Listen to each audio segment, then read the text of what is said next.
Kita beralih ke informasi lainnya, pemirsa. Mantan anggota 3 Badan Pemeriksa Keuangan BPK RI, Ahsanul Kossasi akan menghadapi sidang perdana atas keterlibatannya dalam penerimaan gratifikasi proyek BTS Kominfo.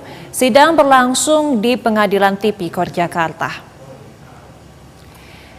Sidang perdana ini mengagendakan pembacaan dakwaan. Sidang diagendakan berlangsung pada pukul 10 pagi tadi. Namun hingga kini sidang masih belum juga dimulai.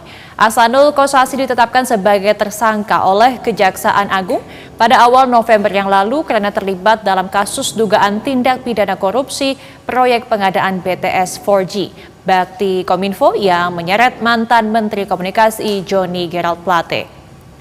Ahsanul menerima uang sebesar 40 miliar rupiah dari terdakwa Komisaris PT Solitech Media Sinergi Irwan Hermawan melalui Direktur PT Multimedia Berdikari Sejahtera Windy Purnama dan pihak Sadikin Rusli. Uang tersebut diberikan guna memanipulasi hasil audit BPK RI terhadap proyek BTS 4G Bakti Kominfo.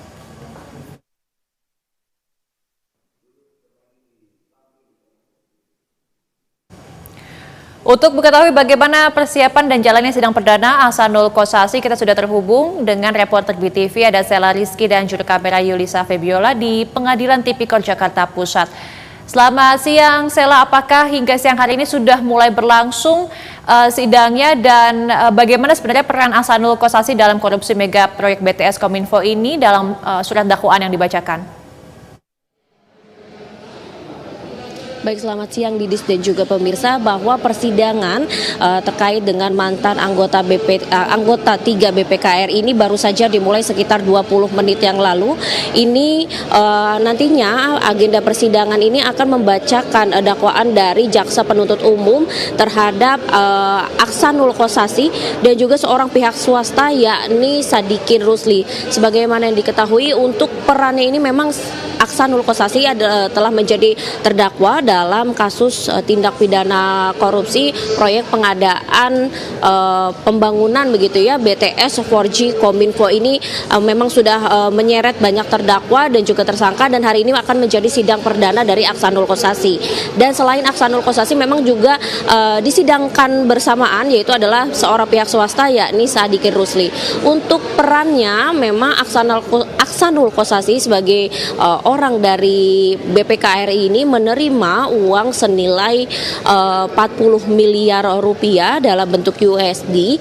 Ini diberikan kepada Ahsanul untuk memanipulasi atau mengkondisikan hasil audit dari BPK RI terkait proyek pengadaan BTS 4G, yang mana uang ini itu diberikan di sebuah hotel di Grand Hyatt Jakarta Pusat. Uang itu diberikan melalui awal mulanya ini uang diberikan dari Komisaris PT Solitech Media Sinergi yaitu Irwan Hermawan yang mana dirinya meminta Direktur PT Multimedia Berdikari Sejahtera Windy Purnama dan juga seorang pihak swasta Sadikin Rusli untuk memberikan uang tersebut kepada Ahsanul Kossasi.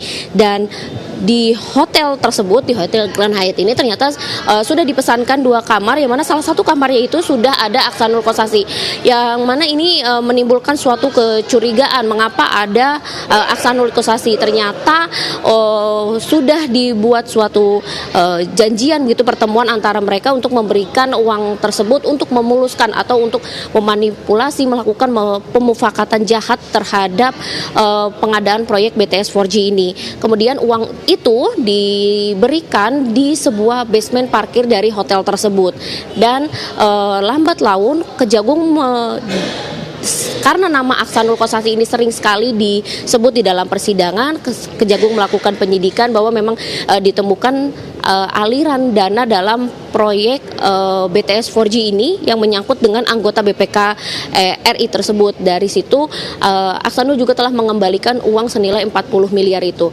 Pada hari ini memang menjadi agendanya adalah dakwaan atau sidang perdana bagi Ahsanul Kossasi dan juga Sadikin Rusli, yang mana nanti di dalam persidangan jaksa akan mengungkap lebih detail bagaimana peran keduanya, peran dari Ahsanul Kossasi yang seharusnya membuat hasil dari pemeriksaan audit BPK ini secara jujur, tapi ternyata malah melakukan pemufakatan jahat. Dan juga nanti akan mengungkap juga bagaimana lebih detail mengenai peran dari Sadikin Rusli sebenarnya, apakah dia hanya sebagai perantara atau bagaimana.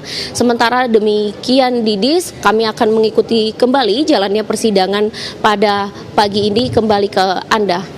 Baik, terima kasih Sela Rizky dan juga kamera Yulisa Febiola melaporkan langsung dari Pengadilan Tipikor Jakarta Pusat.